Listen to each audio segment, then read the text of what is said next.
Shalom Bapak Ibu Saudara yang dikasihi oleh Tuhan. Senang bisa kembali berjumpa untuk membaca dan merenungkan kebenaran firman Tuhan. Mari sebelum kita bersama membaca, merenungkan firman Tuhan, kita terlebih dahulu berdoa.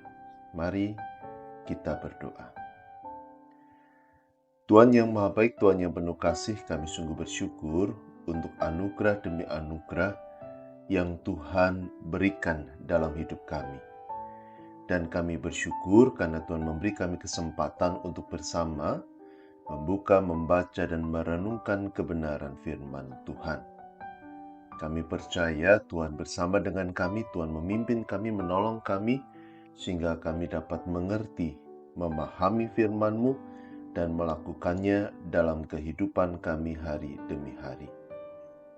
Karena itu kami membuka hati kami untuk Engkau ajar, Engkau bentuk, ya Bapa. Di dalam nama Tuhan Yesus yang Maha Baik kami sudah berdoa. Amin. Saudara sekalian, saya mengajak kita bersama membuka, membaca, merenungkan Injil Matius pasal 5 ayat yang ke-9. Injil Matius pasal yang ke-5 ayat yang ke-9, Tuhan Yesus berkata demikian.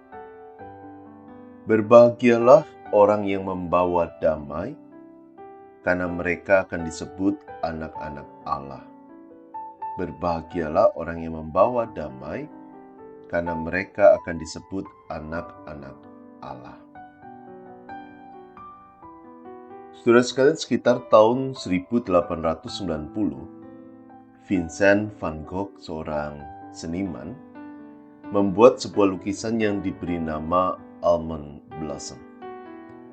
Van Gogh membuat lukisan ini sebagai hadiah untuk keponakannya yang baru lahir. Namun menurut beberapa ahli, ada yang berbeda dari karya ini dibandingkan karya-karya Van Gogh yang lain. Biasanya, Van Gogh melukis cabang dalam sebuah vas sebagai sebuah benda mati. Namun lukisan ini memiliki energi yang lebih hidup dan menggairahkan dibandingkan karya Van Gogh yang lain. Karena Van Gogh menggunakan warna biru sebagai warna dasar yang terasa menenangkan dan melukis pohon almond yang sedang berbunga di awal musim semi. Membuat lukisan ini menjadi simbol kelahiran kembali, kehidupan baru, dan harapan. Sebuah subjek yang sering direnungkan oleh Van Gogh yang menghabiskan masa dewasanya dengan berjuang untuk mengelola kesehatan mental yang tidak seimbang dan membayangkan kedamaian, ketenangan di tengah situasi yang chaos merupakan pencapaian besar dalam hidupnya. Karena itu, Van Gogh pernah berkata, "There is peace even in storm." Ada damai bahkan di tengah badai. Nah, saudara, apa yang direnungkan dan ingin disampaikan oleh Van Gogh tentang damai merupakan sesuatu yang sangat penting, sangat relevan bagi kita pada saat ini. Karena kita menyadari kalau dunia sedang tidak baik-baik saja. Dan kondisi tidak baik ini tampak dari beberapa hal.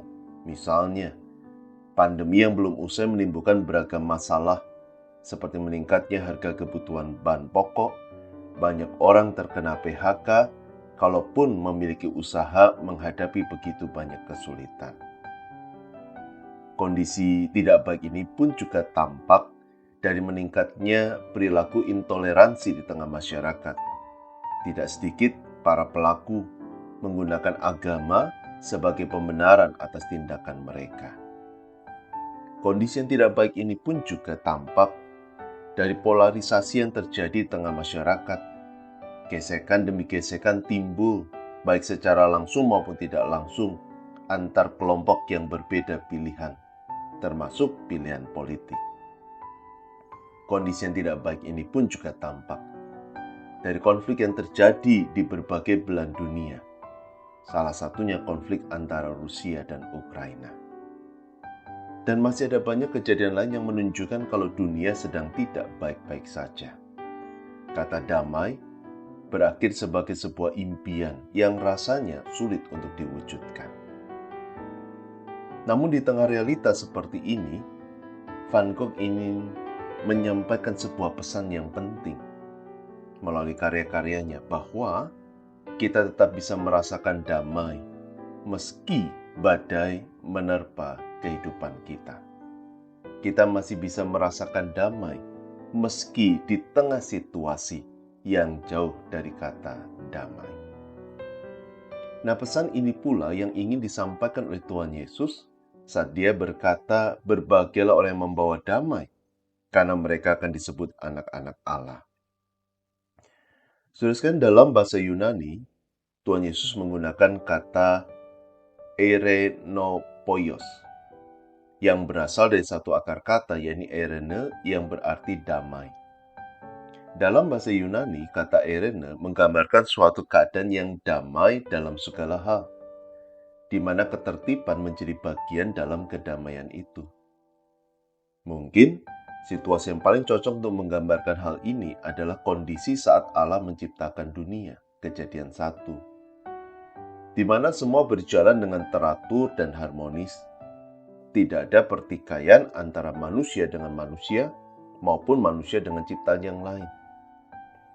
Namun, sejak manusia jatuh ke dalam dosa, keadaan damai itu menjadi rusak.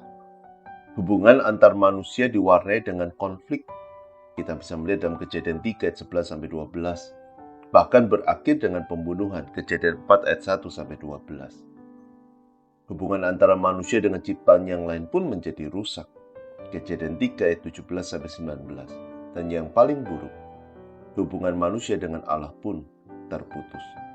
Kejadian 3 ayat yang ke-23-24.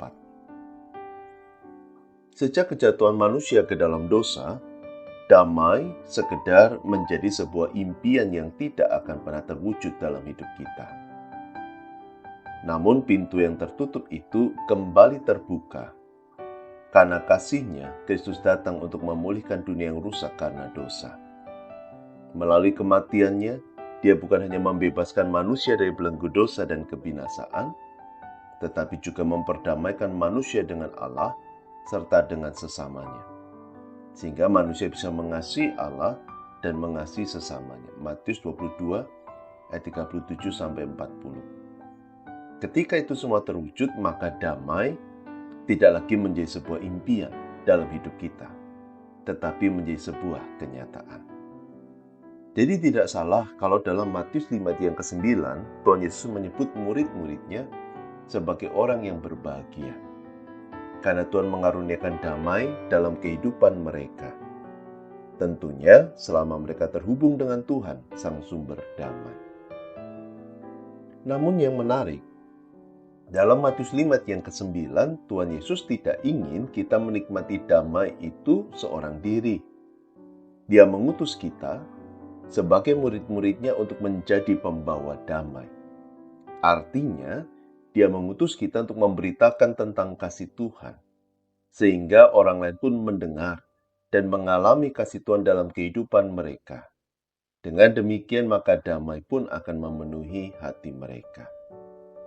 Dengan menjadi pembawa damai, itu pun berarti Tuhan mengutus kita untuk menghadirkan damai dimanapun kita berada.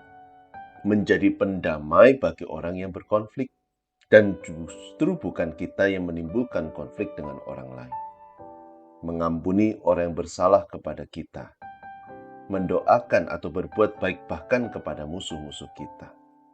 Dengan melakukan itu semua, maka kita menjadi para pembawa damai.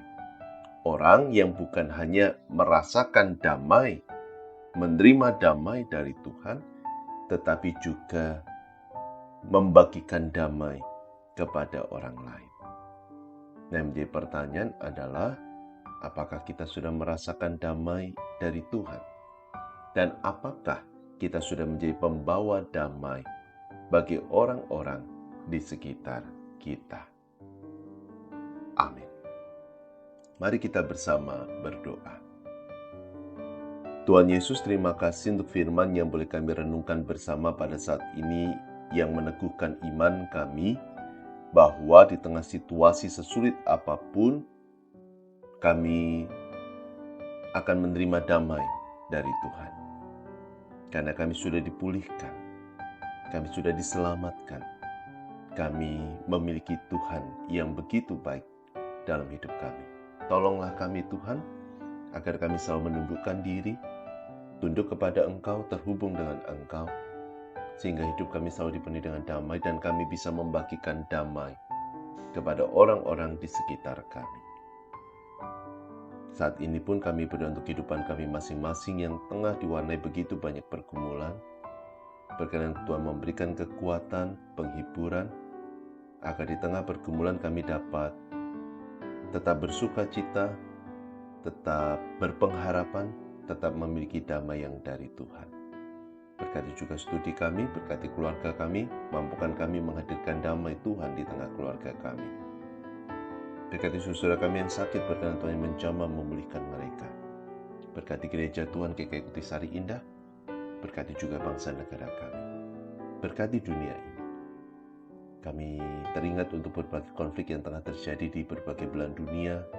Biar Tuhan yang campur tangan menolong sehingga semua bisa kembali tenang, semua relasi terhubung dengan baik, saling menguntungkan demi kesejahteraan bersama. Terima kasih ya Tuhan. Dan kami menyerahkan kehidupan kami masing-masing sepenuhnya dalam tangan kasih-Mu. Dalam nama Tuhan Yesus yang Maha Baik kami sudah berdoa. Amin. Bapak Ibu, tetap sehat, tetap semangat, damai Kristus menyertai saudara sekalian.